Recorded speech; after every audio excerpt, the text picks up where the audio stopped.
Welcome back to Dark Horror Stories. In today's episode, I'm sharing 10 true disturbing stories from truck stops across Arizona. These are tales of drivers who stopped for fuel or rest in the desert night and encountered something that still haunts them years later. Make sure to hit that like and subscribe button and let me know where you're watching from in the comments. Story 1.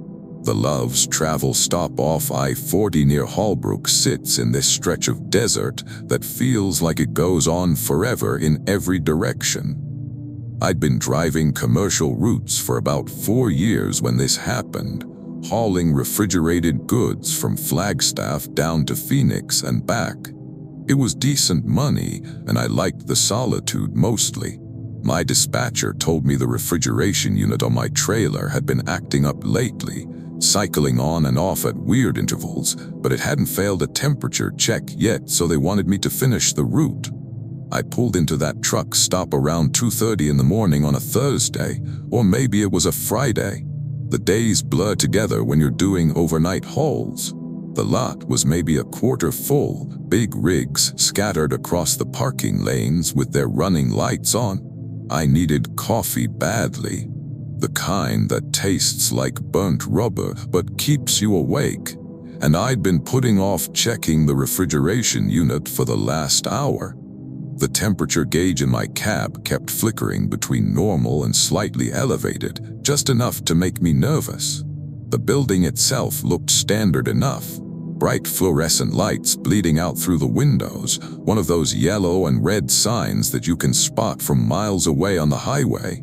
When I walked in, there was just one clerk behind the counter, this older guy with deep-set eyes who looked like he hadn't slept in about 3 days. He nodded at me but didn't say anything. The coffee station was in the back corner next to the restrooms, and I remember the pot was nearly empty. The coffee that came out looked thick, almost syrupy. I was standing there adding sugar packets when I heard it the first time, a tapping sound. Rhythmic, 3 taps, pause, 3 more taps. It was coming from somewhere outside toward the truck lot.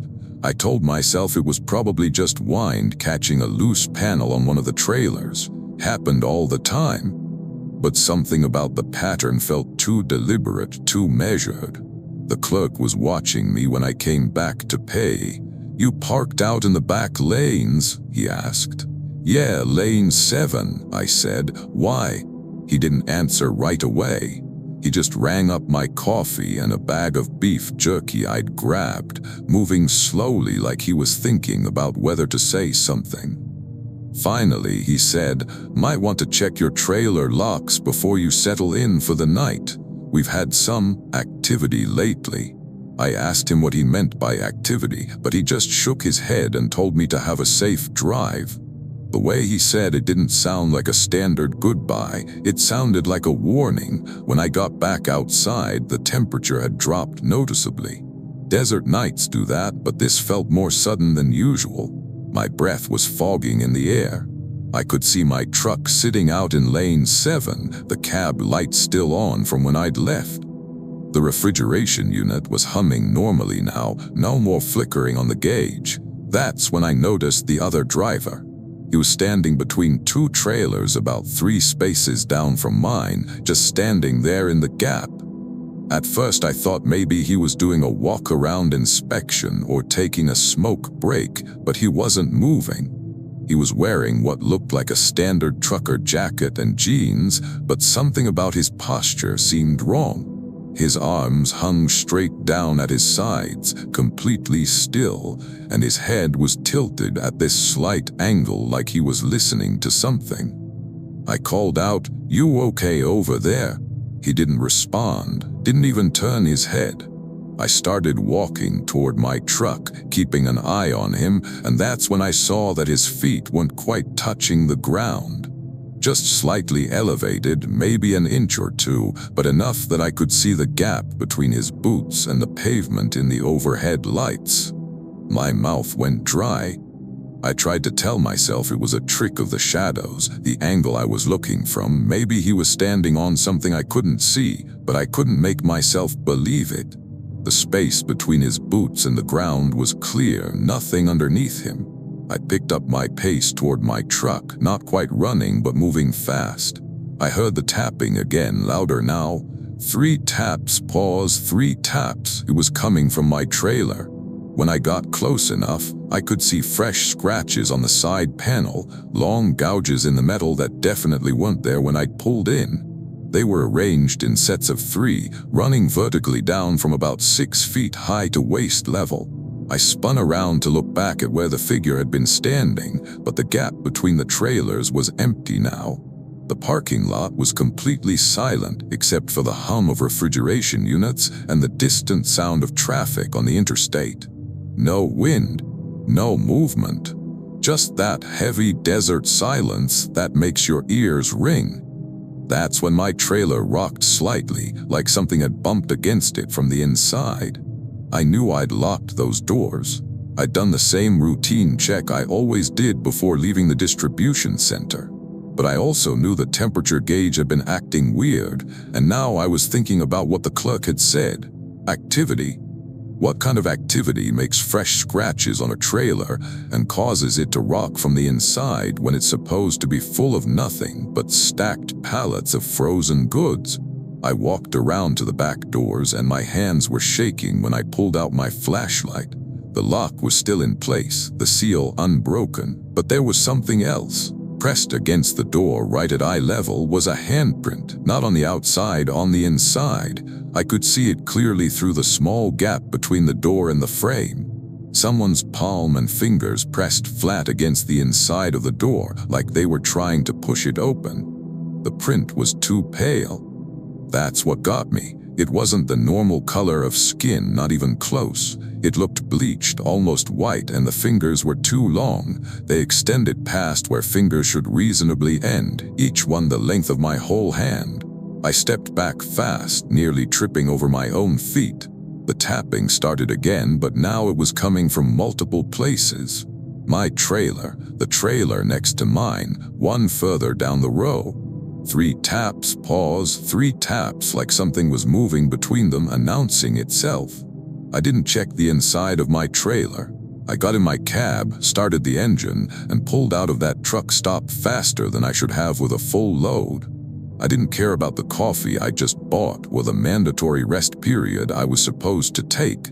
I drove straight through to Phoenix, checking my mirrors every 30 seconds, waiting to see that figure appear on the road behind me.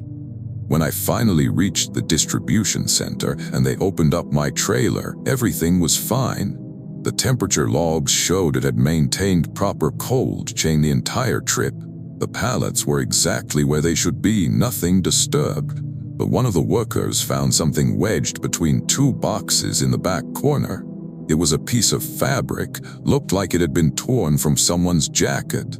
The same kind of jacket I'd seen on that figure in the parking lot.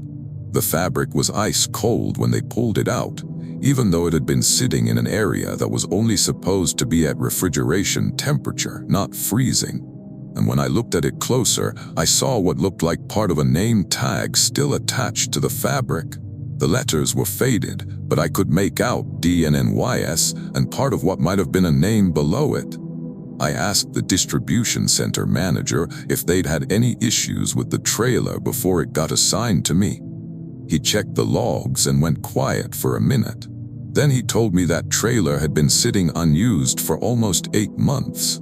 The last driver who'd hauled it had abandoned it at a truck stop in New Mexico and quit the company without explanation. When they recovered the trailer, they found scratches on the inside of the doors. I don't take routes through Holbrook anymore. I told my dispatcher I'd rather drive an extra 2 hours than stop anywhere near that Love's. When he asked why, I couldn't really explain it in a way that didn't sound crazy. How do you tell someone that you saw a man floating between trailers, that something was knocking from inside a sealed refrigerated unit, that you found a piece of clothing that shouldn't exist? Sometimes when I'm driving at night and I see a truck stop in the distance, all lit up against the dark desert, I wonder how many drivers have pulled in there and heard that tapping. 3 taps, pause, 3 taps. and I wonder how many of them checked their trailers to see what was making the sound. I'm glad I didn't open those doors. I don't think I would have liked what I found pressing its two long fingers against the inside, trying to get out. Story 2. My uncle Raphael owned a small transport company that mostly did regional deliveries around southern Arizona. When I was 23, I just finished a rough breakup and needed work that would keep me busy, so he offered me a job running short hauls between Tucson and Yuma. The routes were easy, mostly daytime stuff, but occasionally he'd have me do an overnight delivery if one of his regular drivers called in sick. That's how I ended up at the Chevron station outside Gila Bend on a Tuesday night in October. I wasn't even supposed to stop there. My route was straight through to Yuma, drop off a load of industrial parts, then head back to Tucson before morning. But my check engine light had been on for about 20 miles, and the temperature gauge was starting to climb. I figured I'd rather pull over and let it cool down than risk blowing something and being stranded in the actual middle of nowhere. The station was small, just 4 pumps and a little convenience store that looked like it hadn't been updated since the 90s. The parking area had space for maybe 6 or 7 vehicles total, but there was only one other car there when I pulled in. An old sedan, maybe a Buick with California plates.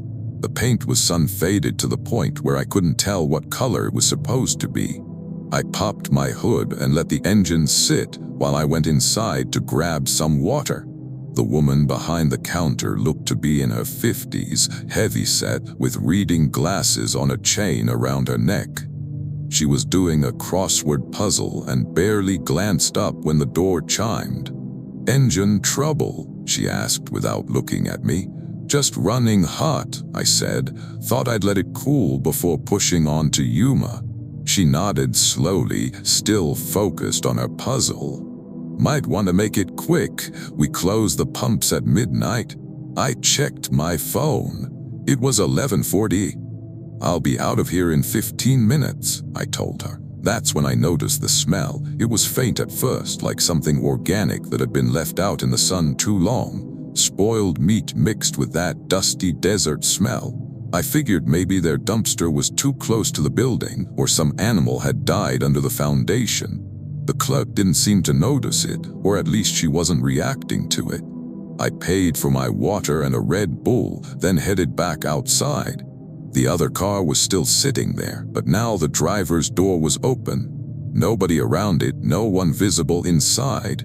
The interior light was on and I could see the driver's seat was empty. I looked around the parking lot, thinking maybe they'd gone to the restroom, but the building only had one entrance and I would have seen them come in. My truck engine had cooled down enough that the temperature gauge was back in the normal range. I was about to close the hood when I heard someone say my name. "Marcus." It was my ex-girlfriend's voice, clear as anything, coming from somewhere behind me. I spun around so fast I nearly hit my head on the raised hood. There was nobody there. The parking lot was empty except for my truck and that abandoned sedan with its door hanging open. "Hello," I called out. My voice sounded weird in the stillness, too loud and too small at the same time. Nobody answered, but I heard footsteps, light and quick, coming from the side of the building. They moved across the pavement and then stopped somewhere near the air pump station. I walked over slowly, my heart doing this uncomfortable hammering thing in my chest. When I got to the corner, I could see the air pump clearly in the overhead light. There was nobody there. The footsteps started again, but now they were behind me. I turned and saw nothing. Then they moved to my left, then my right, circling around me in the empty lot. Fast little steps, like someone running barefoot on pavement. But there was nobody. I could hear them clearly, the slap of feet, the scuff of skin on concrete, but I couldn't see anyone. "Marcus, wait for me." My ex's voice again, but wrong somehow. The pitch was right, the words were something she might say, but the tone was off, too flat, like someone doing an impression of her without understanding the emotion behind the words. I backed up toward my truck, not taking my eyes off the parking lot. That's when I saw the sedan's interior light flicker and go out. Then it came back on, then off again. On, off, like someone was playing with the door, opening and closing it. But I still couldn't see anyone near the car. The smell hit me again, much stronger now. That rotting organic smell, but with something else underneath it. Something chemical, like formaldehyde or heavy disinfectant. It was coming from the sedan. I don't know why I walked toward it. Part of me knew I should get in my truck and leave, but there was this other part that needed to understand what was happening. The door was still opening and closing, and now I could hear the hinges creaking with each movement. When I got about 10 feet away, the movement stopped. The door hung open, the interior light steady now. There was something on the passenger seat. At first I thought it was just a jacket or a bag, but when I got closer I realized it was a shirt. A woman's shirt, white with small blue flowers on it. There was a dark stain down the front, spreading out from the collar area. The stain looked wet even though the shirt was clearly old, sun-damaged around the edges. Behind me the footsteps started again, but they weren't circling anymore. They were coming straight toward me, fast, like someone running full speed. I could hear breathing too, rapid and raspy, getting closer. I turned around and there was nothing there, but the sound kept coming. The footsteps were maybe 5 feet away, then 3, then right in front of me. Something cold touched my face. Just a brush of ice-cold fingers across my cheek, so brief I almost thought I imagined it. But my skin stung where it touched, like I'd been brushed with something frozen. I ran, got in my truck, didn't even close the hood properly, just slammed it down and climbed into the cab. The engine turned over on the first try, thank God, and I threw it in reverse. As I was backing up, I looked at the store window and saw the clerk standing there watching me. She wasn't doing her crossword anymore. She was just standing at the window with her hands pressed flat against the glass, staring out at me with no expression on her face at all. The sedan's door was still open when I pulled out onto the highway. In my rearview mirror, I could see the interior light flickering again. On, off. I called my uncle when I got to Yuma and told him I needed a different route. He asked why and I gave him some excuse about the truck overheating, said I didn't trust that stretch of highway. He didn't push it. But a few days later, he mentioned that one of his other drivers had stopped at that same Chevron station and reported some weird experience. Hearing voices, seeing movement that wasn't there. The driver quit the next day. I looked up the location online when I got back to Tucson, trying to see if there was any history there. There wasn't much, but I found an old news article from about 6 years ago about a woman who disappeared somewhere between Gila Bend and Yuma. Her car had been found at a gas station, driver's door open, keys still in the ignition. She was never found. The article didn't say which gas station, but it included a photo of the missing woman. She was wearing a white shirt with small blue flowers on it. Story 3. I started working overnight security for a logistics company called Southwest Freight Solutions when I was 31. It wasn't glamorous work. Mostly I drove around to their various facilities checking locks and making sure nobody was breaking into the trailers parked in their yards. The company had maybe 8 or 9 locations scattered across Arizona, and the overnight shift meant I could avoid traffic and get paid a little extra for the inconvenience of working while everyone else was asleep. One of the facilities was this truck stop arrangement near Wilcox, way out on I-10. It wasn't a public truck stop exactly, more like a private lot that the company leased for drivers to park overnight when they were between hauls. There was a small office building, a maintenance shed, and rows of parking lanes for trucks and trailers. Maybe space for 40 vehicles total.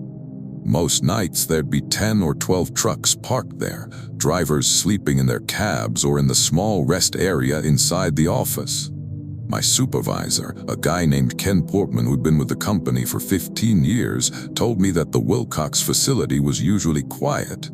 "Nothing ever happens out there," he said during my training. "You'll check the perimeter fence, make sure the gate's locked, do a walkthrough of the office, and that's it. Easiest stop on your route." For the first 3 months, he was right. I'd roll in around 1 or 2 in the morning, spend 15 minutes doing my check, mark it complete in my log, and move on to the next facility. Sometimes I'd see drivers moving around, heading to the restroom or grabbing something from their truck. We'd nod at each other but rarely talked. Night shift has its own culture of silence. Then in early March, things changed. I pulled into the lot on a Wednesday night, or technically Thursday morning. It was about 1:45, and immediately noticed that something felt off. There were 8 trucks parked in the lanes, all spaced out normally, but the lot was darker than usual. Some of the overhead lights were out, and the ones that were working seemed dimmer somehow. I told myself it was probably just bulbs burning out. Maintenance would fix it during the day, but it made the shadows between the trucks deeper and harder to see into. I did my usual routine, checking the fence line first. Everything was secure. The gate was locked, no signs of tampering. When I got to the office building, I noticed the front door was propped open with a rubber wedge. That wasn't normal. The door was supposed to be closed and locked at night, with drivers using their key cards to get in if needed. I pushed the door open wider and called out, "Security, anyone in here?" No response. The office was small, just a front reception area with a couple of chairs, a hallway leading back to the restrooms and a break room, and a small operations office where the day manager worked. The lights were all off except for the exit signs, which gave everything this dim red tint. I flipped on the hallway lights and walked back toward the break room. That's when I smelled it. Diesel fuel, strong enough that my eyes watered. But there was something else under it, something sweet and rotten that made my stomach turn. I checked the break room first, empty, nothing unusual. The smell was stronger near the back door, the one that led out to the maintenance shed. The back door was also propped open. I could see out into the lot where the maintenance shed sat about 30 yards away. The shed's door was wide open too, and there was a light on inside, even though nobody should have been working at that hour. I grabbed my flashlight and walked out toward the shed. The smell of diesel got stronger with every step, and now I could hear something too. A wet, dragging sound like someone pulling a heavy tarp across concrete. It would drag for a few seconds, stop, then drag again. When I got to the shed entrance, I stopped and shone my flashlight inside. The space was cluttered with tools, spare parts, and maintenance equipment. Oil stains covered most of the concrete floor. In the back corner, I could see something moving. It looked like a person crouched down, their back to me, doing something I couldn't quite make out. They were wearing dark clothing and their shoulders were hunched forward. "Hey," I called out, "you're not supposed to be in here at night. This area is restricted after hours." The figure stopped moving. For a long moment, there was complete silence. Then it stood up slowly, rising to its full height, and I realized something was very wrong with its proportions. It was too tall. Not like basketball player tall, but stretched somehow, like someone had taken a normal-sized person and pulled them upward until their body didn't fit together right anymore. It turned around to face me, and I couldn't make sense of what I was seeing. In the beam of my flashlight, I could see that its head was tilted at this extreme angle, almost 90 degrees to the left, like its neck was broken. But it was still standing, still moving. Where its face should have been was just smooth, pale skin, no features I could distinguish. Or maybe the angle was wrong and I just couldn't see them properly. I don't know. I didn't want to look long enough to figure it out. The dragging sound started again, but it wasn't coming from the figure. It was coming from behind me. I spun around and saw something dark and low to the ground moving between 2 parked trucks. It was pulling itself along the pavement using its arms, leaving a wet trail behind it. I couldn't see details, just the basic shape of it, the way it moved in this jerking, unnatural rhythm. My radio crackled with static, then a voice came through. It sounded like dispatch, but the words were wrong. Not English, not Spanish, not any language I recognized. Just sounds that might have been words in some other context, coming through in bursts between waves of static.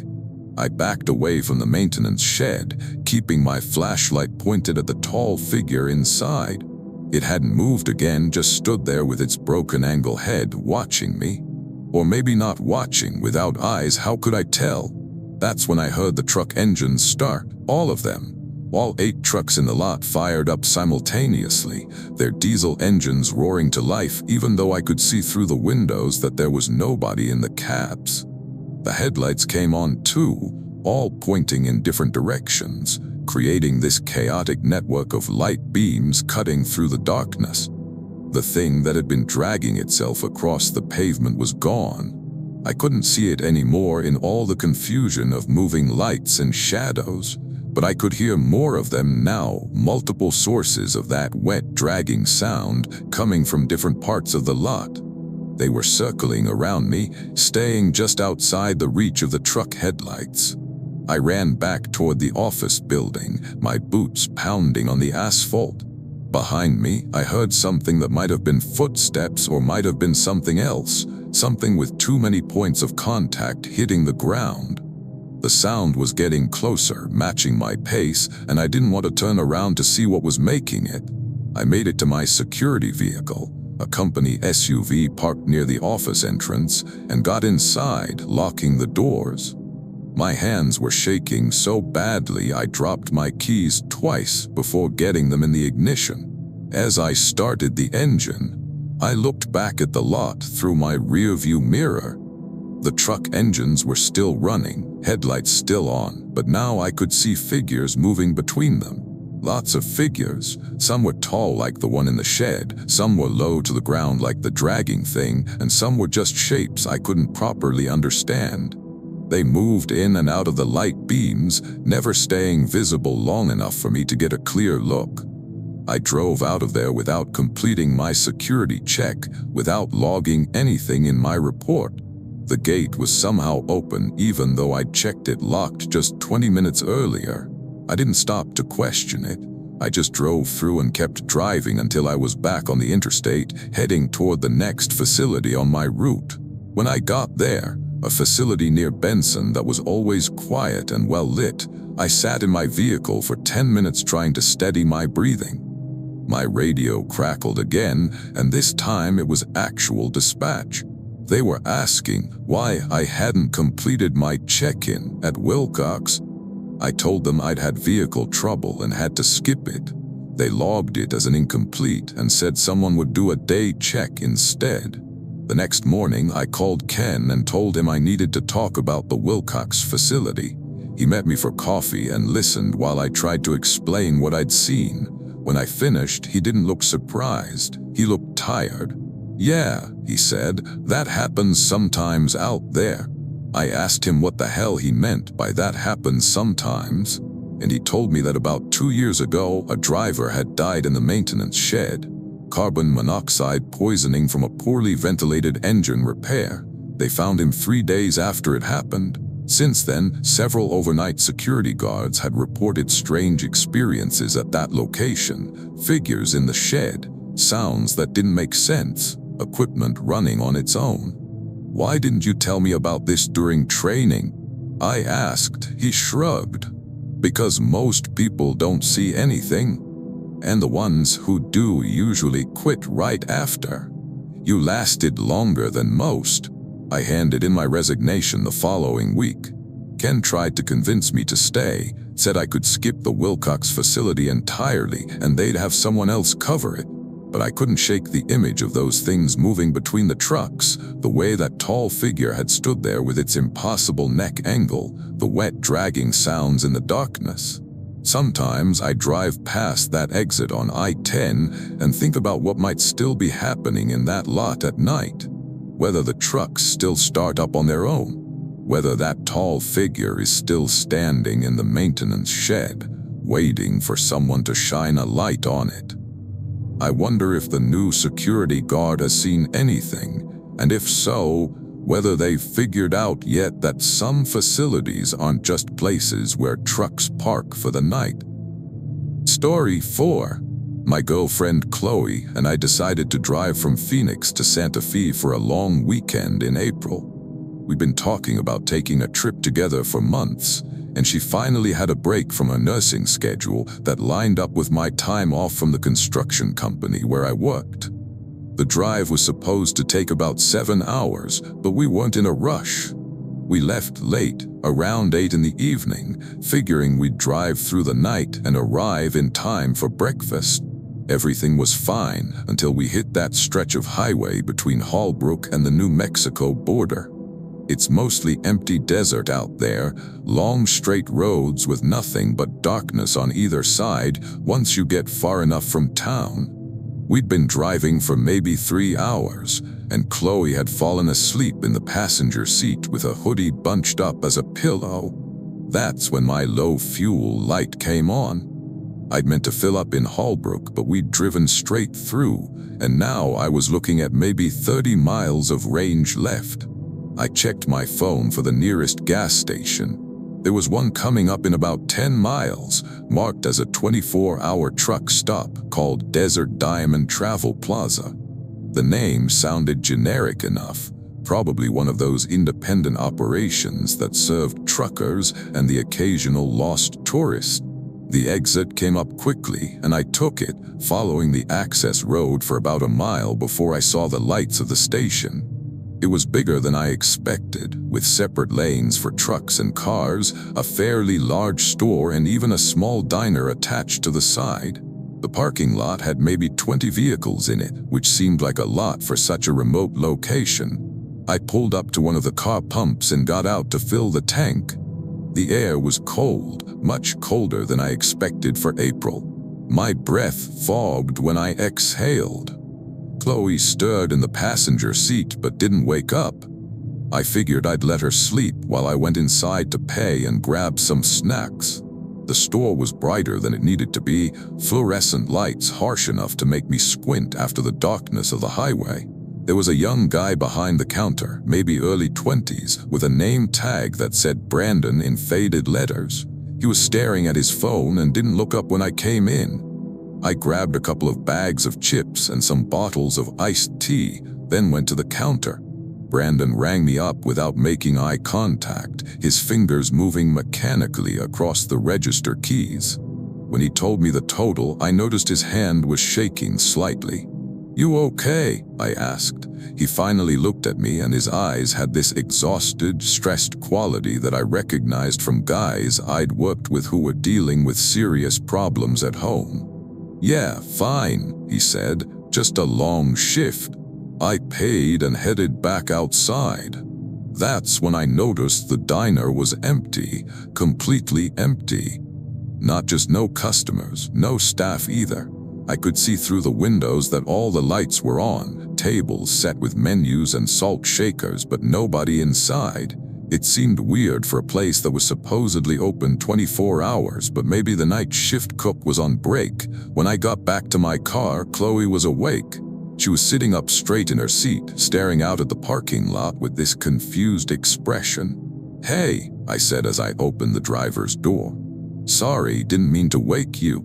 "Did you see that?" she asked without looking at me. "See what?" There was someone standing next to the car, right outside my window. They were just standing there looking in at me. I looked around the parking lot. There were plenty of other vehicles, but I didn't see anyone walking around. "What did they look like?" She shook her head. "I don't know, I couldn't see their face. They were wearing a hood or something, but they were so close, right up against the window. When I sat up, they backed away and walked toward the trucks. I felt uneasy now, but I tried to play it off. Probably just another traveler. This place is pretty busy for the middle of nowhere." We got back on the road, merging onto the highway. I was still thinking about what Chloe had said and about Brandon's shaking hands when she spoke again. "That place felt wrong," she said quietly. "When I woke up, I could see the diner through the windshield. There were people inside. The diner was empty," I told her. "I walked right past it, nobody there." She turned to look at me. "I saw them, Marcus. There were at least 6 or 7 people sitting at different tables. They weren't eating or talking. They were all just sitting there facing the windows, facing me." I wanted to tell her she'd been half asleep, seeing things that weren't there. But something about the certainty in her voice stopped me. We drove in silence for a while, and I kept checking my rearview mirror even though I wasn't sure what I was looking for. About 20 minutes later, Chloe gasped and grabbed my arm. "Stop the car." "What? Why?" "Just pull over. Right now." I pulled onto the shoulder, hazard lights on, and looked at her. She had her phone out and was scrolling through something frantically. "What's wrong?" I asked. She held up her phone, showing me a map. "That gas station we stopped at, it's not there." I looked at the map. She was right. According to the GPS, the location where we just stopped showed nothing but empty desert. No truck stop, no desert diamond travel plaza, no building at all. "That's just the map not being updated," I said, but I felt my stomach tighten. "Those mapping apps miss stuff all the time." She zoomed in on the area. "Then, why does it show all the other gas stations along the highway? Look, there's one 40 miles back in Holbrook, and there's one 50 miles ahead near Gallup. But nothing where we just stopped." I tried to remember the details of the station. Had I seen a company logo, any signs indicating what brand of fuel they sold? Now that I thought about it, I couldn't remember seeing any branding at all, just that generic name on a lit-up sign. "Call the number on your receipt," Chloe said. I pulled out my wallet and found the receipt Brandon had given me. There was a phone number printed at the top. I dialed it on my phone and put it on speaker.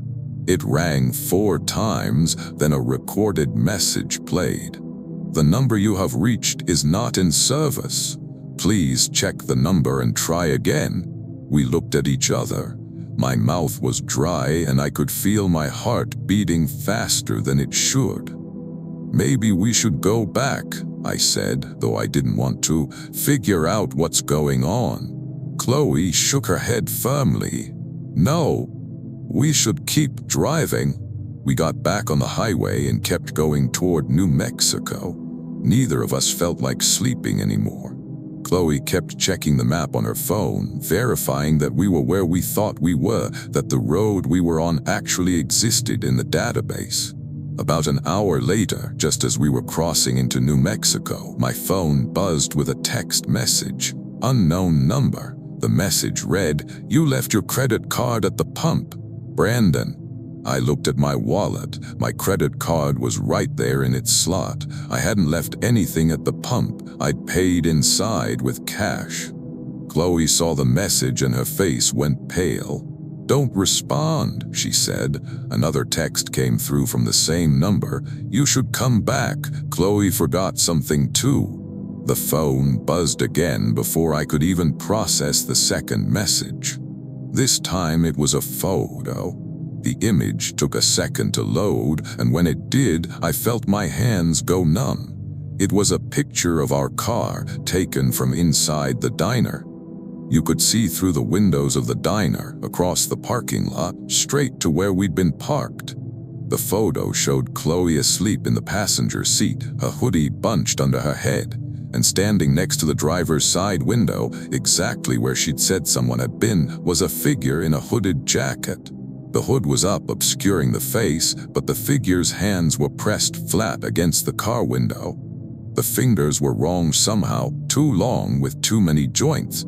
I blocked the number and threw my phone into the back seat. Chloe was shaking, her arms wrapped around herself. We drove in silence for the rest of the trip, and we didn't stop again until we were safely in Santa Fe in broad daylight, surrounded by normal people doing normal things. A few days after we got back to Phoenix, I tried to look up the Desert Diamond Travel Plaza online. I couldn't find any record of it. No business license, no reviews, no photos, nothing. I even called the State Department of Transportation to ask if there was a rest stop or truck plaza at that exit. The woman I spoke with checked their records and told me that exit was closed for construction, had been closed for 8 months, but I have the receipt in my wallet. I can see the date, the time, the items I purchased. I have the photo that was texted to my phone, even though I wish I didn't. And Chloe still won't drive through that part of Arizona at night. When I suggested we take another road trip, she said she'd go anywhere I wanted, as long as it didn't involve stopping at places that might not exist. Story 5. I worked dispatch for a regional trucking outfit called Mesa Verde Transport for about 6 months before this happened. My job was mostly boring, assigning routes, coordinating pickup times, handling the occasional complaint from a driver who didn't like their schedule. The pay was okay and the hours were steady night shift from 8 p.m. to 6 a.m., which meant I could take classes during the day and still make rent. Our office was in Flagstaff, but we had drivers all over the state. Most of them were good people, experienced haulers who'd been doing it for years. One of them was a woman named Virginia Chen who'd been with the company for almost a decade. She ran regular routes between Phoenix and the New Mexico border, mostly carrying automotive parts. She was reliable, always on time, never complained. On a Friday night in September, I remember it was Friday because we always had fewer active routes on weekends, I got a call from Virginia around 11:30. She was parked at a truck stop somewhere near Chambers, said her engine was making a weird knocking sound and she wanted to let it cool down before continuing. She sounded tired but fine, said she'd be back on the road within an hour. "Which stop are you at?" I asked, pulling up our list of approved parking locations. We had agreements with certain facilities where our drivers could park overnight without any fees. "It's called..." She paused, and I heard her moving around in her cab, probably looking for a sign. "Red Canyon Truck Plaza. It's off exit 333. I checked my list. We didn't have Red Canyon on our approved locations, but that didn't necessarily mean anything. Drivers stopped wherever they needed to if there was a mechanical issue. "Okay, log it in your drive time report. You need me to send a mechanic out?" "No, I think it's just overheating. I'll let it sit for a while and see how it sounds after it cools." "All right. Check in with me before you get back on the road." "Will do." She hung up and I went back to monitoring the other drivers on my board. We had maybe 8 trucks out that night, all at various points along their routes. Everything looked normal. About 45 minutes later, my phone rang again, Virginia's number. I picked up, expecting her to tell me she was ready to continue. Instead, I heard her breathing, fast, panicked breathing. No words, just the sound of her trying to catch her breath. "Virginia, you okay?" More breathing, then in a whisper, "There's someone outside my truck." I sat up straighter in my chair. "What do you mean someone's outside your truck? Like another driver?" "No," she whispered. "Not another driver, just standing there, about 10 feet away from my cab. They've been standing there for the past 5 minutes, not moving." I pulled up her location on my GPS system. She was showing as stationary, right where she'd said she was. "Can you see what they look like?" "I can't see their face. They're wearing something over their head, like a sack or a bag, but they're tall, really tall." "Have they tried to approach your truck? Knocked on the door or anything?" "No, they're just standing there, staring. I think they're staring, I can't tell." I tried to keep my voice calm. Okay, keep your doors locked. I'm going to call the police and have them send someone out to check on you. Wait, she said. There's more of them now. My stomach dropped. What do you mean, more of them? There are 3 of them. They just appeared. They're all standing in different spots around my truck. Same thing, tall, wearing something over their heads, not moving. I was already dialing the local sheriff's department on my other line. Stay on the phone with me, I'm getting help. The sheriff's department put me through to dispatch. I explained the situation. One of my drivers was parked at Red Canyon Truck Plaza near Chambers. Someone was harassing her. She needed immediate assistance. The dispatcher said she'd send a unit out, but it would take at least 20 minutes. They were dealing with an accident on the interstate and units were tied up. I relayed that to Virginia. 20 minutes? Can you wait 20 minutes? They're getting closer, she whispered. All 3 of them, they're moving now, slow steps. Can you start your truck? Drive out of there? I don't know if the engine's cooled enough. If it seizes up, I'll be stuck. Try it anyway. Get out of there. I heard her moving around in the cab, the jingle of keys. Then the sound of the engine turning over. It caught for a second, sputtered, died. She tried again, same result. It's not starting, she said, and now I could hear real fear in her voice. They're right next to the truck now, all 3 of them, standing in a circle around my cab. Can you see any details? What they're wearing? Any vehicles nearby? No vehicles, just them. And there, I don't think those are sacks on their heads. I think that's what they look like their heads are wrapped in something or they don't have faces, I can't tell. Virginia, stay calm. Help is coming. One of them is reaching up toward my door handle. My heart was pounding. I felt completely helpless, sitting in an office 60 miles away while one of my drivers was clearly in danger. Don't open that door. No matter what they do, don't open it. I'm not going to. She stopped mid-sentence. What's happening? They're gone. What? They just disappeared, all 3 of them. One second they were right there, the next second they're just gone. I didn't see them walk away. They just aren't there anymore. I didn't know what to say. Are you sure? I'm looking all around the lot. There's nowhere for them to hide. They're just gone. Okay, good. Police are still on their way. You sit tight until they get there. Jake, she said, that was my name. There's something you should know. I looked up at the store while I was watching those things through the window. There were people inside, at least a dozen people. They were all standing at the windows looking out at me. They weren't moving either, just standing there. A chill went down my back. Are they still there? Let me look. A pause. The lights in the store are off now. I can't see inside anymore. The sheriff's deputy arrived about 15 minutes later. I stayed on the phone with Virginia the whole time, listening to her describe every small sound, every shadow she thought she saw moving in the lot. When the deputy's headlights finally came into view, she let out a breath I didn't realize she'd been holding. The deputy checked the area around her truck and found nothing unusual. No signs of anyone having been there, no footprints, no other vehicles. The store was locked and dark, which was strange because it was supposedly a 24-hour facility. He tried calling the number listed on the door but got no answer. Virginia's engine started up fine on the first try. The deputy followed her to the interstate and made sure she got back on the highway safely. She completed her route to New Mexico without any other incidents.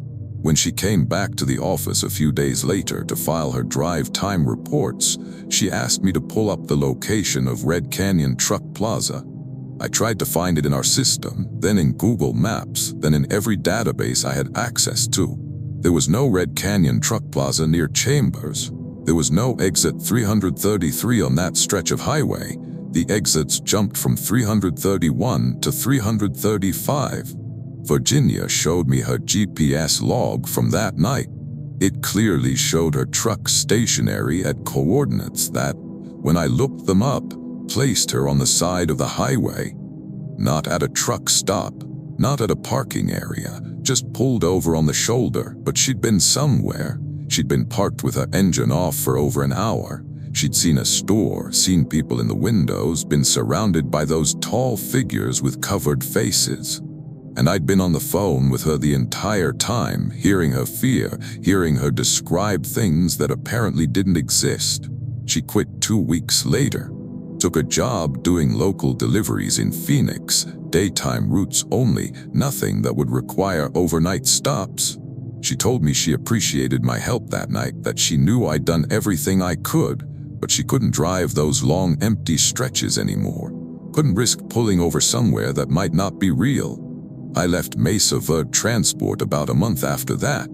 Took a job at a warehouse doing inventory management, no more night shifts, no more monitoring drivers on dark highways. But I still think about that call sometimes, about the sound of Virginia's breathing when she was trying to stay quiet, about those figures standing around her truck in a parking lot that doesn't exist, about the people she saw standing in the windows, all of them watching her. And I wonder how many other drivers have pulled off at exits that aren't on any map, stopped at facilities that don't show up in any database, and encountered things that circle their trucks in the darkness. I wonder how many of them made it back to the highway, and how many of them are still sitting there, waiting for help that will never arrive, because nobody can find the place they're calling from. Story 6. The summer I turned 28, I took a job driving for a small family-owned courier service called Sonora Express. My dad knew the owner from church and put in a word for me after I'd spent 6 months unemployed following the collapse of the construction industry in 2009. The job wasn't glamorous, delivering packages and documents between businesses across southern Arizona, but it paid enough to cover my rent, and I liked being on the road rather than stuck in an office. Most of my deliveries were straightforward. Phoenix to Tucson, Tucson to Yuma, sometimes up to Prescott or Show Low. I drove a white cargo van with the company logo on the side, and I had a company phone that I was supposed to keep charged and answer whenever dispatch called. The routes were usually planned out for me in advance, but sometimes I'd get last-minute additions if a client needed something urgent. That's what happened on a Wednesday in July. I was finishing up my regular Tucson route when I got a call from Rita, our dispatcher, saying she had an emergency pickup. A law office in Tucson needed a sealed envelope delivered to a courthouse in Safford by the next morning for a filing deadline. It was already 4 in the afternoon, which meant I'd be driving well into the evening, but Rita said the client was paying extra and the owner had specifically asked if I could handle it. I said yes. I needed the overtime. The pickup was easy enough. Downtown Tucson, law office on the 3rd floor of a building near the courthouse. The lawyer's assistant handed me a large manila envelope, made me sign for it, and told me it was time-sensitive legal documents that couldn't be delayed. Standard courier stuff. The drive to Safford from Tucson is about 2.5 hours if you take Highway 191 north through some pretty empty country. I'd done the route before, but never this late in the day. By the time I got out of Tucson and onto the highway proper, the sun was starting to set, painting the mountains orange and purple. It would have been pretty if I wasn't already thinking about the long drive back in the dark. About an hour in, somewhere past Tank Verde, my van started making a strange rattling noise. Nothing dramatic, just this periodic rattle from somewhere in the engine compartment. I pulled over to check it out, but I couldn't see anything obviously wrong. The engine temperature was fine, fluids were good.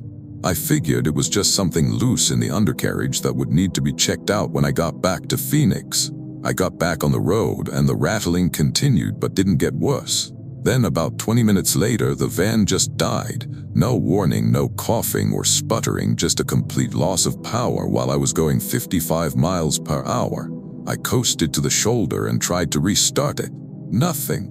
The engine wouldn't turn over at all. I sat there for a minute trying to figure out my options. The sun had fully set by now and the highway was almost completely dark. No streetlights out here, just empty desert on both sides. I pulled out my phone to call Rita, and that's when I noticed I had no signal, not even one bar, just no service in the corner of my screen. Perfect.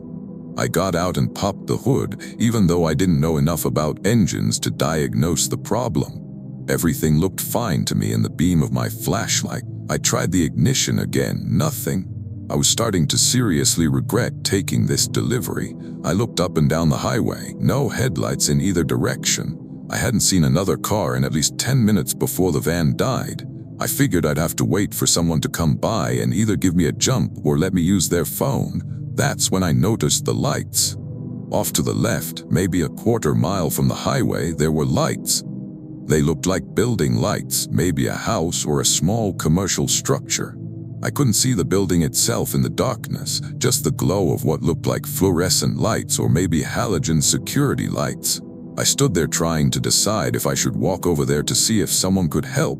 The alternative was waiting on the side of a dark highway for a car that might not come for hours. The building, if that's what it was, seemed like the better option. I grabbed my flashlight and started walking.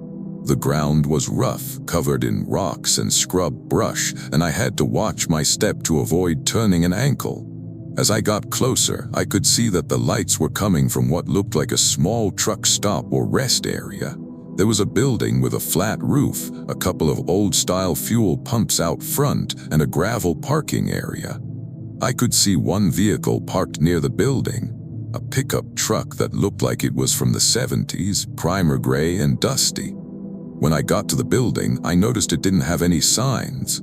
No name, no logo, no indication of what it was or what services it offered. Just a plain concrete block structure with a glass door and 2 windows on either side. The lights inside were on, but I couldn't see anyone moving around. I tried the door. It was unlocked. A bell chimed when I pushed it open, one of those old-fashioned bells on a spring, and I stepped inside. The place was set up like a small convenience store. Metal shelves stocked with random items, canned goods, motor oil, bags of chips that looked sun-faded. There was a counter in the back with an old cash register, the kind with physical buttons instead of a touch screen. Behind the counter was a doorway covered with a faded curtain. "Hello," I called out. "Anyone here?" No response. I walked further inside, looking around. The floor was covered in linoleum that might have been white once, but was now yellowed and cracked. The whole place had this stale smell, like it had been closed up for a long time and then suddenly opened again. "I need to use a phone," I called toward the curtained doorway. "My van broke down on the highway. Can anyone help me?" Still nothing, but I heard something from behind the curtain, a shuffling sound like someone moving around back there. Then the curtain moved slightly, just a flutter, like someone had walked past it on the other side. "Hello!" I stepped closer to the counter. "Sorry to bother you, but I really need to make a call." The curtain parted and someone stepped through. At first I thought it was a man, middle-aged, wearing a mechanic's jumpsuit that was stained with oil and dirt. But as he got closer to the counter, I realized something was off about his movements. He walked too stiffly, like his joints didn't bend properly, and his head didn't move when he walked. He just sort of glided forward with his head fixed in one position. He stopped behind the counter and looked at me, or I think he was looking at me. His eyes didn't seem to focus on anything. They were pale, almost colorless, and they didn't blink. "I need to use a phone," I said again. My voice sounded weird in the quiet store, too loud. The man, I kept thinking of him as a man even though everything about him felt wrong, reached under the counter and placed an old rotary phone on top. the kind with a dial instead of buttons. He didn't say anything, just gestured toward the phone with one hand. The motion was jerky, mechanical. "Thanks," I said. I picked up the receiver and listened. There was no dial tone, just silence. I clicked the cradle a few times, but nothing happened. "I think it's dead." The man stared at me with those pale eyes. After a long moment, he raised his hand and pointed toward the back of the store. I followed his finger and saw another doorway I hadn't noticed before, partially hidden behind a shelf display. There was a faint light coming from beyond it. "Phone back there?" I asked. He nodded once. The movement was too fast, his head going down and up like it was on a hinge. I didn't want to go back there. Every instinct I had was telling me to leave this place, walk back to the highway, wait in my van for help. But I also knew I couldn't sit in a dead van all night with time-sensitive documents that needed to be delivered. I needed to call dispatch, arrange for a tow, figure out a solution. I walked toward the back doorway. As I passed the man behind the counter, I caught a smell coming off him, something like motor oil mixed with old meat. I tried not to breathe through my nose. The back room was small, just a storage area with boxes stacked against the walls. In the far corner was a table with another phone on it, this one slightly more modern, with buttons instead of a dial. The light back here was dimmer, just a single bulb hanging from the ceiling. I picked up the receiver. This time there was a dial tone, thank God. I started dialing the dispatch number, but before I could finish, I heard something that made me stop. Breathing, heavy breathing coming from somewhere in the room. I spun around but didn't see anyone. The doorway I'd come through was empty, but the breathing continued, slow and labored, like someone struggling to draw air through damaged lungs. The boxes along the wall started moving. Not much, just slight shifts, like something behind them was pressing outward. One of the boxes fell over, spilling packing peanuts across the floor. I dropped the phone and backed toward the doorway. That's when I saw the hand. It came out from behind the stack of boxes, a human hand, pale and thin, with fingernails that were too long and yellow. It pressed against the floor and another hand joined it, and then something started pulling itself out from behind the boxes. I didn't stay to see what it was. I ran back through the store, past the man behind the counter who hadn't moved, and out the front door into the night. I ran across the gravel lot, across the rough desert ground, not caring about the rocks or the brush tearing at my pants. I just ran until I saw the highway and my van sitting on the shoulder exactly where I'd left it. I got in the van and locked the doors, breathing hard. My hands were shaking so badly I could barely get my keys out. I tried the ignition one more time, not expecting anything. The engine started immediately. No problems, no hesitation. It purred like it had never failed. I sat there for a moment, trying to process what had just happened. Then I put the van in drive and got back on the highway, heading toward Safford. I didn't look back at where the lights had been. I didn't want to know if they were still there or if the building had disappeared into the darkness. I delivered the envelope to the Safford courthouse early the next morning, drove straight back to Phoenix, and told Rita I needed a few days off. She asked if I was feeling all right, said I looked pale. I told her I'd had a rough night and left it at that. A week later, I was talking to one of the other drivers, a guy named Pete Ramsey who'd been with Sonora Express for years. I mentioned that I'd broken down on 191 near Tank Verde, and he got this look on his face. "You see anything weird out there?" he asked. "Why?" "That stretch of road has a reputation. Couple of drivers have reported seeing buildings that don't show up on maps. Little places set back from the highway. One guy said he went inside one and barely made it back out.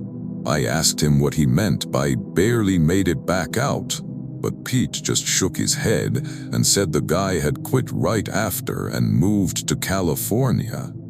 Never talked about what he saw inside. I still do deliveries for Sonora Express, but I plan my routes carefully now. I make sure my van is well maintained, that I have a full tank of gas, and that I never drive that particular stretch of 191 unless it's broad daylight. And even then, I don't look too carefully at the desert on either side of the highway. I don't want to see those lights again. I don't want to know what comes out from behind the boxes in the back rooms of places that shouldn't exist. Story 7. My cousin Deanna and I decided to take a cross-country road trip the summer after I finished community college. She'd just broken up with her long-term boyfriend and wanted to get out of Arizona for a while, clear her head, see some different scenery. I'd always wanted to visit the East Coast, so we planned a route that would take us through New Mexico, Texas, and eventually up to Virginia, where she had some relatives. We left Phoenix in my old Honda Accord on a Saturday morning in early August. The car was reliable enough for in-state driving, but I was a little worried about taking it cross-country. My dad had looked it over and said it should be fine as long as we didn't push it too hard and kept up with oil changes along the way. Everything went smoothly for the first day. We made it through New Mexico without any problems, stopped for the night at a motel in Las Cruces, and got back on the road early Sunday morning. The plan was to drive through the Texas Panhandle and stop somewhere around Amarillo for the second night. But somewhere east of Lordsburg, New Mexico, we took a wrong turn, or at least I thought we did. Deanna was navigating using her phone, and the GPS seemed to think we were still on the right route, but the road we were on didn't look like an interstate.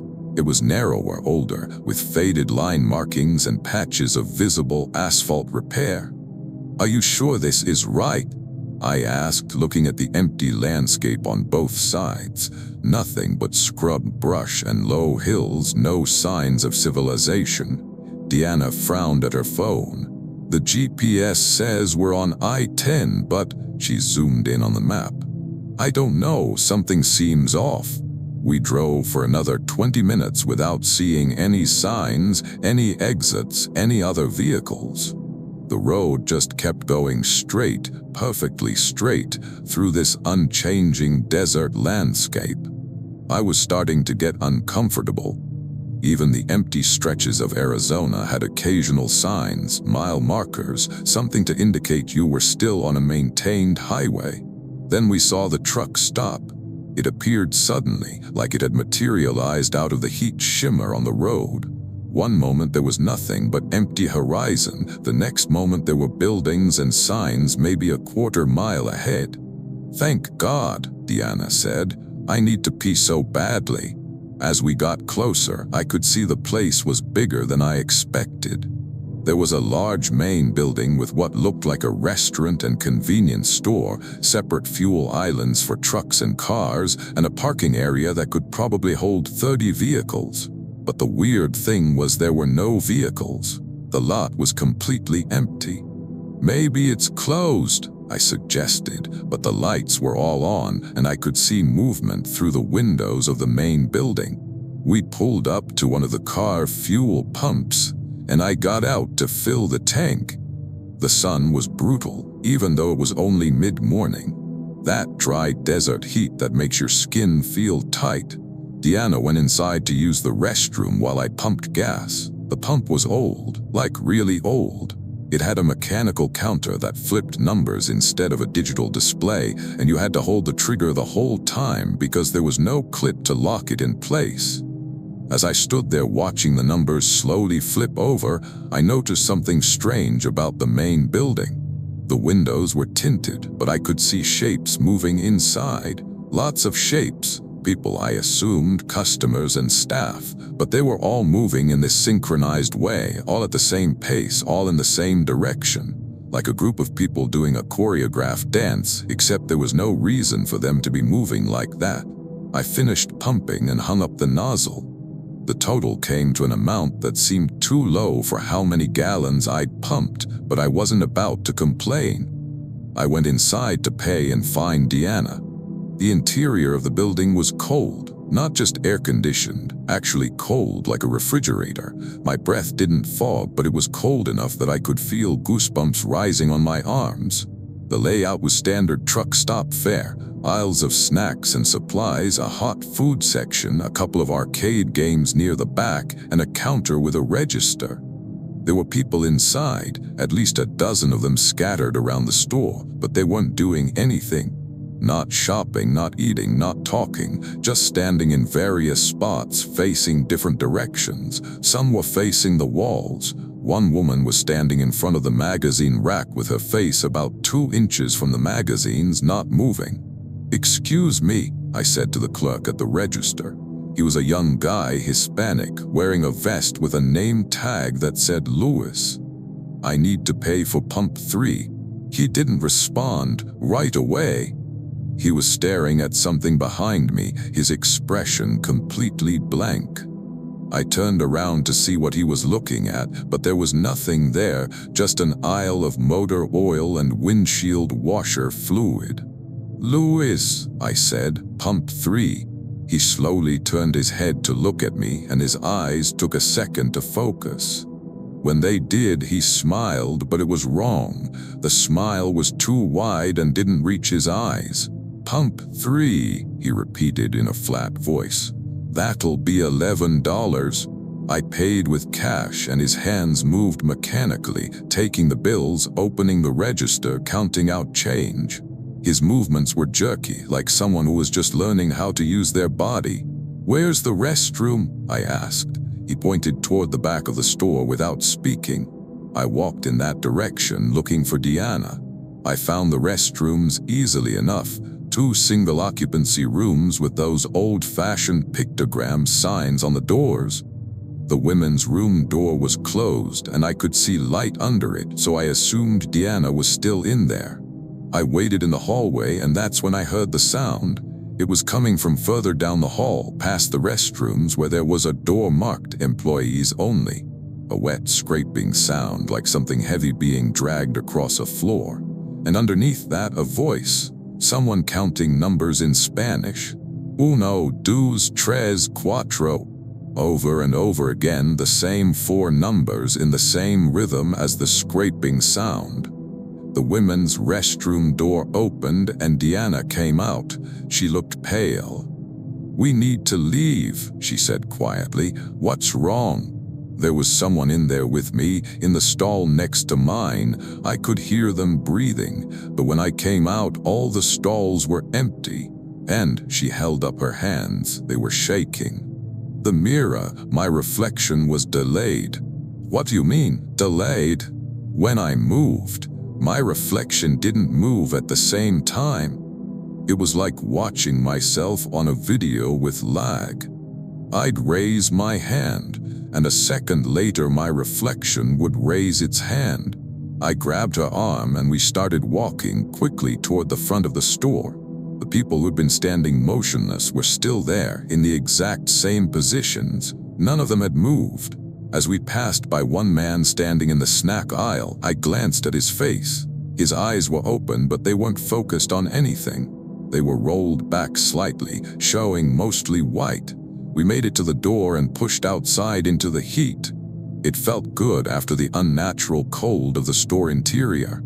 We got in the car and I started the engine, and that's when Deanna grabbed my arm hard. "Look at the fuel pump," she said. I looked. The numbers on the mechanical counter were spinning backward, clicking rapidly as they decreased. They went past 0 and kept going, showing negative numbers now, the flipping digits moving faster and faster. I put the car in drive and got us out of there, pulling back onto the empty highway. In my rearview mirror, I could see the truck stop receding behind us. The people inside were pressed against the windows now, all of them, their faces against the glass, watching us leave. "What the hell was that place?" Deanna asked. Her voice was shaky. "I don't know." I kept my foot on the gas, pushing the Honda as fast as I dared. "Did you see a name, any signs?" She shook her head. "I don't think there were any.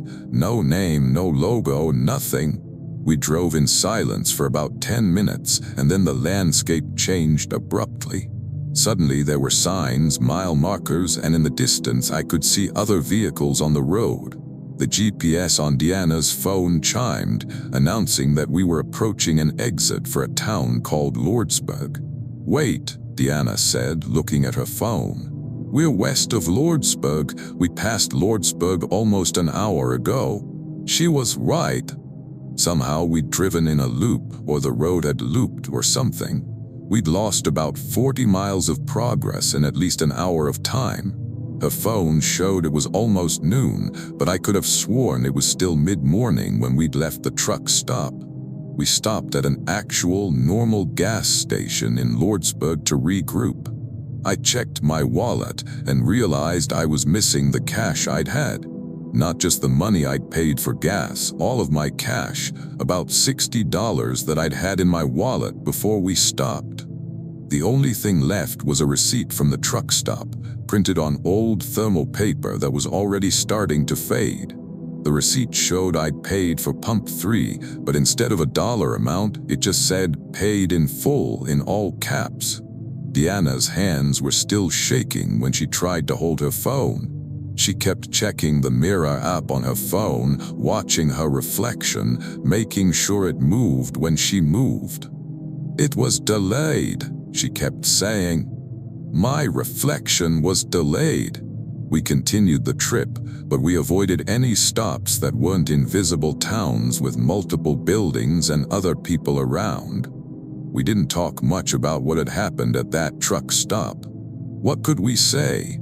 We stopped at a place that shouldn't have existed, seen people who weren't quite right, and somehow lost time and distance in the process.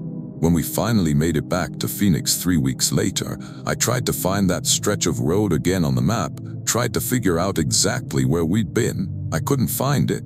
A highway between Lordsburg and where we'd thought we were didn't have any services, any exits, anything that matched what we'd seen. Deanna still lives in Phoenix, but she won't drive east anymore. When I suggested another road trip last year, maybe up to Colorado, she said she'd rather fly. She said she doesn't trust roads that appear out of nowhere, buildings that have no names, or reflections that don't move when they should. And I think about that receipt sometimes, the one that said "paid in full." I wonder what I actually paid for at that place. It wasn't gas. We had less fuel when we left than we should have had. So what did I pay for? What did we both pay for? And what would have happened if we'd stayed longer, if we'd gone through that door marked "employees only"? If we'd waited to see what those people pressed against the windows wanted from us? I don't know. And I'm grateful I never found out. Story 8. I met this guy named Trevor Hutchins at a motorcycle rally in Phoenix when I was 24. We got to talking about long-distance riding, and he mentioned he was planning a solo trip from Phoenix to Albuquerque and asked if I wanted to come along. I'd only had my bike for about a year, a used Yamaha Cruiser that I'd bought with my tax return, but I was getting confident on it, and the idea of a multi-day ride sounded appealing. We left on a Thursday morning in late September, taking I-17 north out of Phoenix and then cutting east toward Holbrook where we'd pick up I-40. The weather was perfect, cool morning air that would warm up by midday, but nothing too extreme. Trevor was riding a bigger bike, a Harley Davidson he'd owned for years, and he set a comfortable pace that kept us moving without feeling rushed. The first day went smoothly. We made it to Holbrook by early afternoon, gassed up, grabbed lunch at a diner, and got back on the road. The plan was to make it to Gallup, New Mexico by evening and find a motel there. But about an hour east of Holbrook, Trevor's bike started having problems. He signaled and pulled over to the shoulder, and I followed him. He killed the engine and checked things over, saying it felt like the bike was losing power intermittently. "Might be the fuel filter," he said, poking around the engine.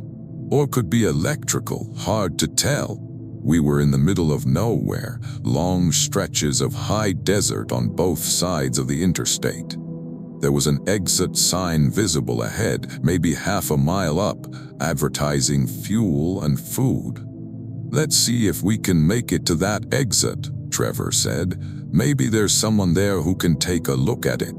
We rode slowly to the exit, Trevor's Harley coughing and sputtering the whole way. The exit ramp curved around and led to a small access road. Following the signs, we rode about a mile north and found a truck stop called Apache Junction Travel Center. The name was confusing. Apache Junction is nowhere near this part of Arizona, but I figured it was just a franchise name that didn't mean anything geographical. The place was set up like a standard truck stop, fuel pumps, a main building, and a separate garage bay for repairs. The parking lot had maybe 6 or 7 trucks in it, which seemed reasonable for a Thursday afternoon. Trevor pulled his bike up near the garage and killed the engine. A mechanic came out, wiping his hands on a rag.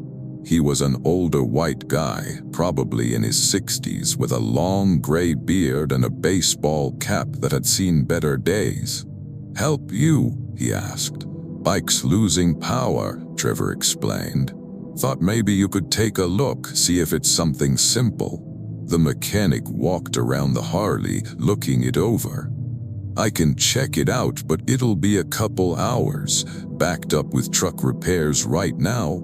Trevor looked at me. "You okay waiting?" I shrugged. "Yeah, sure. Not like we're on a tight schedule."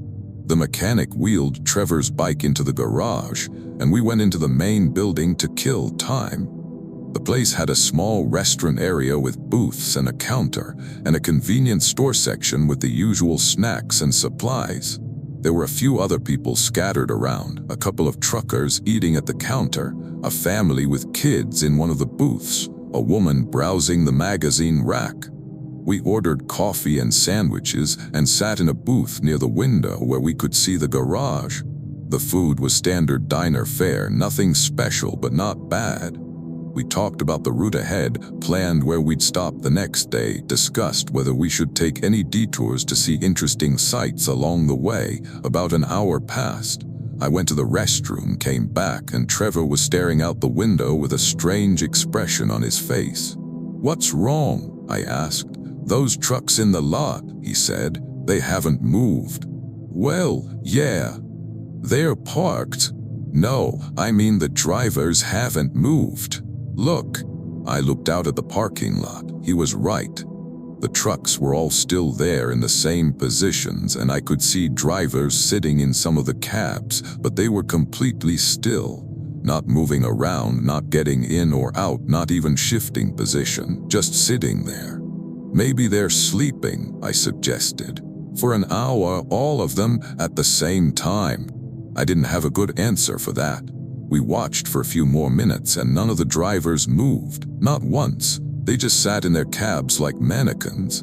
The family that had been in the booth across from us got up to leave. The kids were young, maybe 5 and 7, and they'd been fairly active when we came in, coloring on placemats and asking their parents questions. But now they walked out in complete silence, moving in single file behind their parents, their faces blank. The mother held the door for them, and I noticed her hand was shaking. "That was weird," Trevor said. "What was?" "That family. The kids were loud when we sat down. Now they're acting like zombies." He was right, but I didn't want to think too hard about it. I told myself kids get tired, parents tell them to settle down, nothing unusual about that. Another 30 minutes passed. I went to check on the bike, and the mechanic said he was still working on it, found a problem with the fuel line that needed replacing. He had the parts, but it would be at least another hour. When I came back inside, Trevor was gone. His coffee was still sitting on the table, half full, but he wasn't in the booth. I checked the restroom, empty. I walked around the store section, thinking maybe he'd gone to browse, but I didn't see him anywhere. I asked the woman behind the register if she'd seen my friend. She looked at me with this blank expression and said, "Friend," like she didn't understand the concept. "Yeah, the guy I was sitting with, dark hair, leather jacket." "Did you see where he went?" She stared at me for a long moment, then slowly shook her head. "No, friend. He was just here. We've been here for over an hour." She didn't respond, just kept staring at me with that empty expression. Her eyes didn't blink. I felt my stomach tighten. I went back outside, thinking maybe Trevor had gone to check on his bike, but he wasn't in the garage either. The mechanic was working on a truck now, not Trevor's Harley, and when I asked him where Trevor was, he said, "Who?" "The guy with the Harley. We came in together." The mechanic looked at me like I was speaking a foreign language. "No Harley," he said, "just trucks today." But I could see Trevor's bike. It was right there, parked in the corner of the garage, partially disassembled. "That's his bike," I said, pointing at it. The mechanic followed my finger, looked at the empty corner I was pointing to, and said, "Nothing there, buddy." My heart started pounding. I walked over to where the Harley was parked and put my hand on the seat. It was cold, like it had been sitting there for days, not hours. The mechanic watched me touching empty air, his expression never changing. I went back inside and pulled out my phone to call Trevor. No signal, 0 bars. I tried anyway, the call wouldn't connect. I looked around the restaurant area and I realized everyone inside was staring at me now. The truckers at the counter, the woman at the register, a few other people I hadn't noticed before. All of them facing me, not moving, just staring with those blank expressions. I backed toward the door and they all stood up at the same time. Not rushing me, not making any aggressive moves, just standing up in perfect synchronization. The sound of their chairs scraping against the floor all at once made my skin crawl. I ran to my bike, which was parked out front near the fuel pumps. I fumbled with my keys, my hands shaking, expecting those people to come pouring out of the building. But when I glanced back, they were all standing at the windows, pressed against the glass, watching me. Their faces were completely expressionless. My bike started on the first try. I pulled out of the parking lot and headed back toward the interstate, riding faster than I should have been. I kept checking my mirrors, expecting to see vehicles following me, but the road behind me stayed empty. When I got back to the interstate, I pulled over at the first normal-looking exit I found. A regular gas station with other people around, normal people who moved and talked and blinked. I tried calling Trevor again. This time the call connected, but it went straight to voicemail. I left a message asking where he was, saying I'd had to leave the truck stop, asking him to call me back as soon as he got this. He never called back. I waited at that gas station for 2 hours, calling every 15 minutes, leaving messages, sending texts. Nothing. Finally, I rode back to Phoenix alone, a 6-hour ride that should have been done with a friend. When I got home, I filed a missing persons report. The police asked for the location of the truck stop where I'd last seen Trevor. I gave them the exit number, described the place in detail. They said they'd check it out. 2 days later, a detective called me. He said there was no truck stop at that exit. No Apache Junction Travel Center, no garage, no building at all, just an old abandoned gas station that had been closed for years. I drove back out there myself the following week, took the same exit, followed the same access road. He was right. There was nothing there but a crumbling foundation and some old pumps that didn't work. No main building, no garage, just weeds growing up through cracked pavement. But I know we were there. I know Trevor's bike was being repaired. I know I saw those people standing at the windows, watching me leave. And I know that somewhere, Trevor is probably still at that truck stop, sitting in a booth, wondering why I left him there. I sold my motorcycle a month later. I told people I just wasn't into riding anymore, but the truth is I can't get on a bike without thinking about that place. Without wondering what would have happened if I'd stayed. Without thinking about Trevor sitting in that garage, watching a mechanic work on a bike that nobody else can see, waiting for a repair that will never be finished. Story 9. The company I worked for, a pharmaceutical distributor called MedSource Logistics, had a contract to deliver temperature-controlled medications to hospitals and clinics across the southwestern United States. I'd been driving for them for about 3 years when I got assigned to a new route that would take me through some of the more remote parts of Arizona. My supervisor, Janet Torres, briefed me on the route in the dispatch office on a Monday morning. Phoenix to Show Low, then northeast to St. John's, then a couple of small clinics in even smaller towns I'd never heard of. The last stop was a tribal health clinic on the Navajo Nation, way out near the Arizona-New Mexico border. That last stop might be tricky, Janet said, showing me the location on a map. It's pretty remote. You'll want to make sure you get there during daylight hours. I asked why, and she just said the roads weren't well maintained, and it was easy to get lost after dark. Standard advice for rural deliveries, nothing that concerned me. I loaded up the refrigerated van Tuesday morning and headed out. The deliveries in Show Low and St. John's went smoothly, right on schedule. By the time I finished the small town stops, it was about 5 in the afternoon, and I still had roughly 2 hours of driving to reach the tribal health clinic. The route took me off the main highways onto smaller state roads, then onto even smaller county roads, and finally onto what was barely more than a dirt track. My GPS kept insisting I was on the right path, but I had serious doubts. The landscape was beautiful in that harsh desert way, red rock formations, scrub brush, distant mesas, but there was no indication that anyone had driven this road recently. About 20 minutes down this dirt track, I saw a building ahead. It looked like an old truck stop or gas station, set back from the road maybe 50 yards. The structure was weathered, sun-bleached wood and corrugated metal, but there were lights on inside and I could see vehicles parked around it. I slowed down, trying to figure out if this was my destination. It didn't look like a health clinic, but maybe the clinic shared a building with other services. Remote communities sometimes consolidated facilities. I pulled into the dirt parking area and killed the engine. There were 3 vehicles parked near the building: a pickup truck with local plates, a sedan that had seen better days, and an old RV that looked like it hadn't moved in months. No signs indicated what this place was, no posted hours or services. I got out and walked toward the entrance. The door was propped open with a cinder block, and I could hear voices inside. Music too, something that sounded like country western from the 70s. Inside, the place was set up like a small bar or roadhouse. There was a counter with stools, a few tables, and a jukebox in the corner that was probably the source of the music.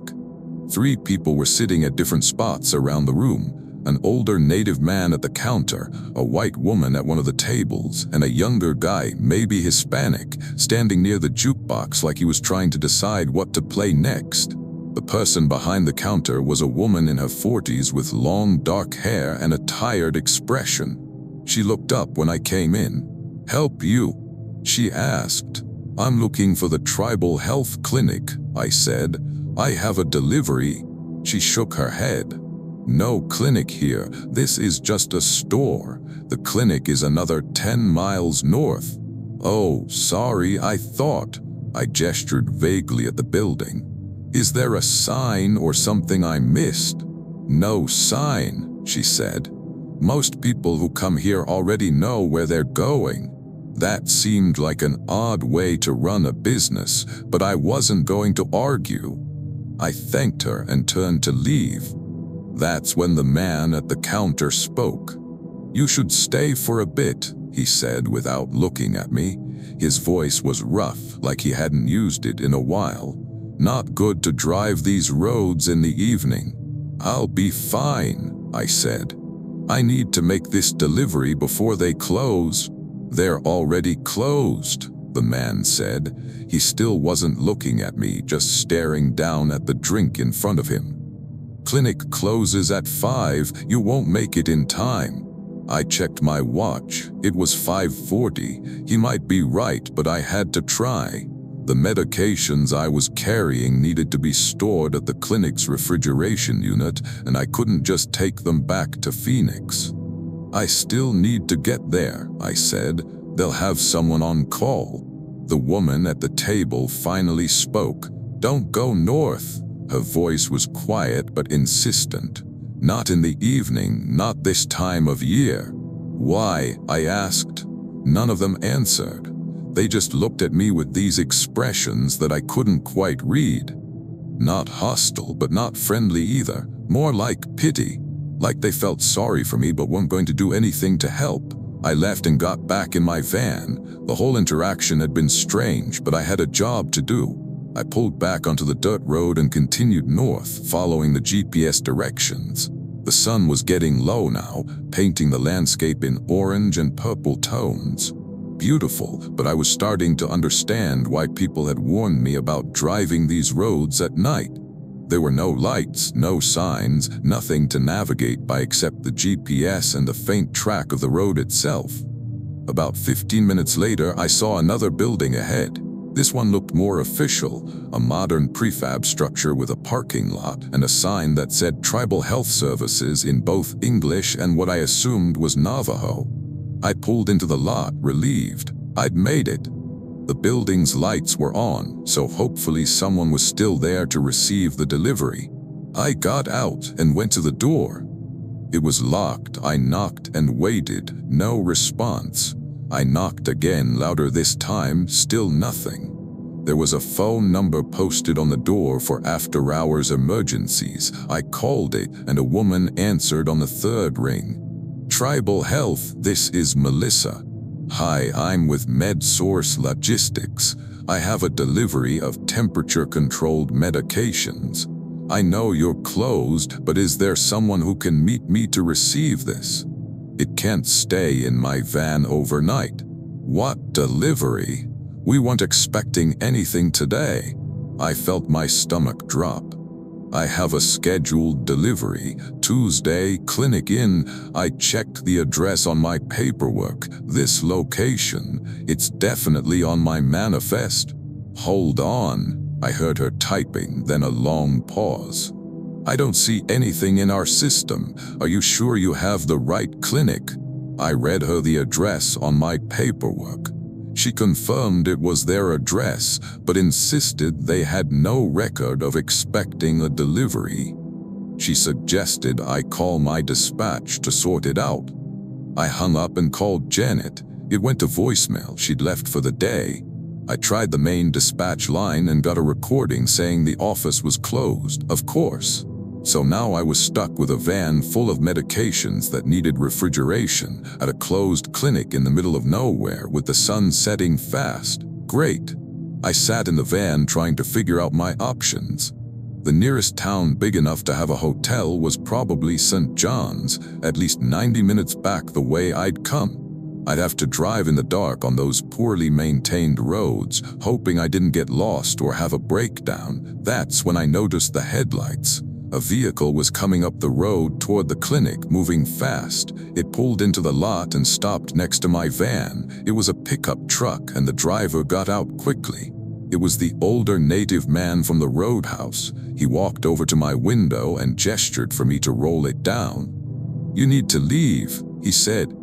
No greeting, no explanation, just that urgent statement. "I have medications that need to be stored properly," I told him. "I can't just leave them in front of the door and go. Now, I can't do that. They're controlled substances. I need a signature. I need to." "Listen to me," he said, and his tone made me stop talking. "Every few months, someone comes through here who doesn't listen. They stay after dark. They think they know better, and they're never quite right afterward, the ones who make it out." "What are you talking about?" He pointed at the horizon. The sun was touching the distant mesas now, maybe 10 minutes from full dark. "Things come out here when it gets dark, things that shouldn't be. You're not from here, you don't have protection, and you need to leave right now." I wanted to argue, to tell him I had a job to do, that I couldn't just abandon expensive medications in a parking lot. But something about his expression, the genuine fear in his eyes, made me reconsider. "What things?" I asked. "Doesn't matter what they are, matters that they're coming. You can feel it, can't you?" And I could. The temperature had dropped suddenly more than made sense for sunset. The air felt heavy, charged with something I couldn't name, and it was quiet, too quiet. No birds, no insects, no sound of wind, just silence. "Leave the medications," the man said again. "I'll make sure they get inside. You need to go south right now and don't stop until you're back to the main highway." I looked at his face, at the urgency there, and I made a decision. I got out, opened the back of the van, and pulled out the insulated containers with the medications. I set them by the clinic door and grabbed my clipboard. "You'll need to sign." "No signatures," he interrupted. "Just go." I got back in the van and started the engine. The man was already back in his truck, and he pulled out ahead of me, heading south. I followed him, looking in my rearview mirror at the clinic getting smaller behind us. That's when I saw them. Figures, lots of figures, emerging from the desert around the clinic. They were tall and thin, moving in this strange, stilted way like their joints bent in the wrong places. They surrounded the building, and one of them picked up the containers I'd left by the door. It held them up, examining them, its movements jerky and insectoid. I pressed the gas pedal harder, following the taillights of the pickup truck ahead of me. We drove fast, faster than was safe on that dirt road, but I didn't care. I wanted as much distance as possible between me and whatever those things were. When we finally reached the roadhouse, the pickup truck pulled in, and so did I. The sun had fully set now, and the darkness was complete. The man got out and walked over to my van. "You're lucky," he said. "They're slower to come out this early in the season. Another month and you wouldn't have made it." "What were those things?" "You don't need to know, you just need to not come back here after dark." He started walking toward the roadhouse, then stopped and turned back. "Your delivery will be fine. Someone from the clinic will pick it up in the morning. They know how this works." I spent the night at the roadhouse. They had a couple of rooms they rented out, basic but clean. The woman who ran the place gave me a room key and told me not to go outside until morning. I didn't argue. Through my window, I could hear things moving around outside during the night. Footsteps that didn't sound quite right, scraping sounds, what might have been voices, but in no language I recognized. I lay in bed with the lights on and didn't sleep until I saw the first light of dawn. In the morning, I drove back to Phoenix and filed my delivery report. I marked it as completed and signed off by on-site personnel, which wasn't technically true, but I didn't know how else to document it. Janet called me later that day and said she'd heard from the clinic. They'd received the medications and everything was fine. "How'd the delivery go?" she asked. "Fine," I lied. "No problems." "Good, because that route is yours now. You'll be doing it every 2 weeks. I quit 2 days later. Told Janet I was taking a job closer to home, better hours, which wasn't true. I just couldn't go back to that place. Couldn't risk being there after dark again, seeing those figures moving through the desert, hearing those sounds outside the window. Sometimes I wonder what would have happened if I'd stayed at the clinic when the man told me to leave.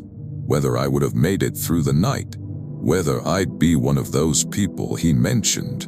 The ones who make it out but are never quite right afterward.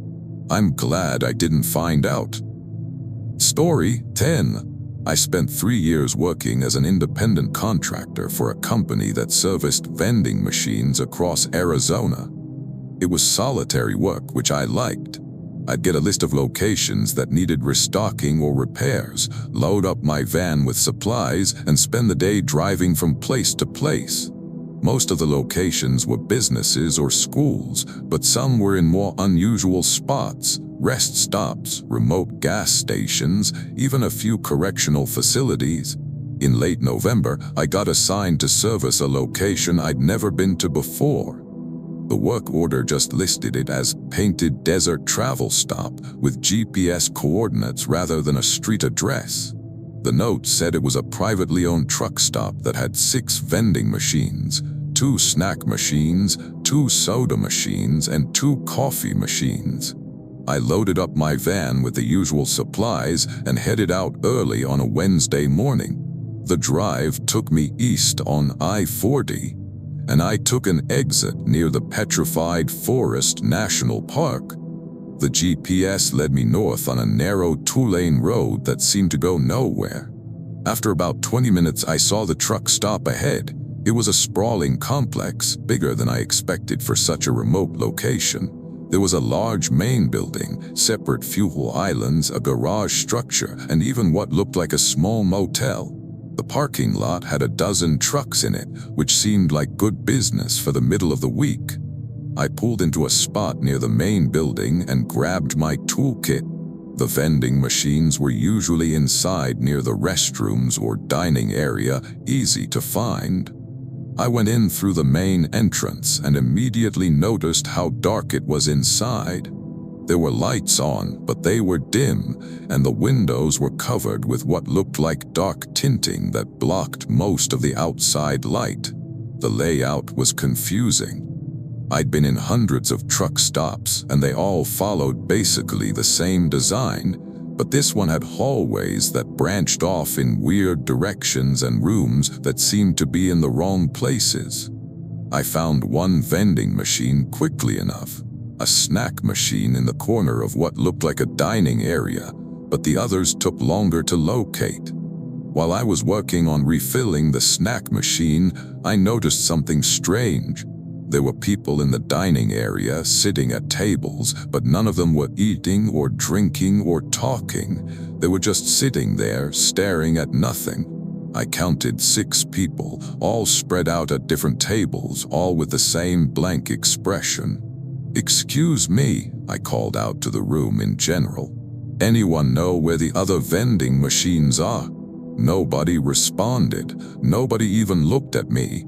They just kept staring. I finished with the snack machine and went searching for the others. I found a soda machine down a hallway near the restrooms, and while I was loading it with new bottles, I heard footsteps behind me. I turned and saw a man standing at the end of the hallway watching me. "Need some help?" he asked. His voice sounded normal enough, but something about his posture was off. He stood too straight, too rigid, like a soldier at attention. "Just servicing the machines," I told him. "I'm looking for the coffee machines. Work order says there are 2, but I've only found regular vending machines so far." He pointed down the hallway in the opposite direction from where he'd come. "Through there, take the second right." I thanked him and followed his directions, and I found myself in a section of the building that looked different from the rest. The walls here were concrete blocks instead of drywall, and the floor was bare concrete. The lighting was even dimmer, just a few bare bulbs hanging from the ceiling. I found the coffee machines in a small room that might have been a break room at one point. Both machines were old models, the kind I hadn't seen in years. They still used paper cups and had mechanical push-button selectors. I got to work checking them over and loading in fresh supplies. That's when I heard the sound from behind the wall. A thumping sound, rhythmic and steady, like someone hitting the wall with their fist. Thump, thump, thump, then silence. Then it started again. Thump, thump, thump. I tried to ignore it and focused on my work. But the thumping continued, and after a few minutes I realized it was coming from multiple spots along the wall. Different rhythms, different speeds, like several people were hitting the wall at the same time. I finished up quickly and got out of that room. As I was walking back toward the main building, I passed by a door that was slightly ajar. I glanced through the gap and saw what looked like a storage room, but there were people in there. At least a dozen people, standing in rows facing the back wall. Not moving, not talking, just standing there. I stopped and watched for a moment, trying to figure out what they were doing. One of them turned their head slightly and I saw their face in profile. Their eyes were closed. All of them had their eyes closed, standing in the dark storage room with their eyes closed. I backed away from the door and walked quickly toward the exit. I still had 2 machines left to service, but I decided I'd come back another day. Something about this place felt wrong and I wanted to get out. As I was heading toward the door, the man who'd given me directions earlier appeared in front of me. I hadn't seen him approach. He just suddenly appeared in the hallway, blocking my path. "Finished already?" he asked. "I need to get more supplies from my van," I lied. "I'll come back to finish the rest." "You haven't done all the machines yet." "I know. I'll be back. The machines need to be serviced today. It's in the contract." I felt uncomfortable now.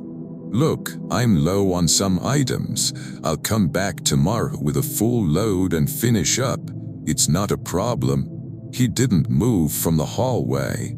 "You need to finish today. I don't have everything I need."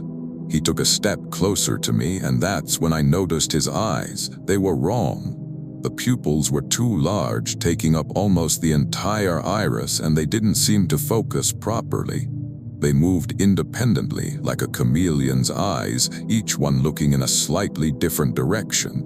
"Service all the machines," he said, "then you can leave."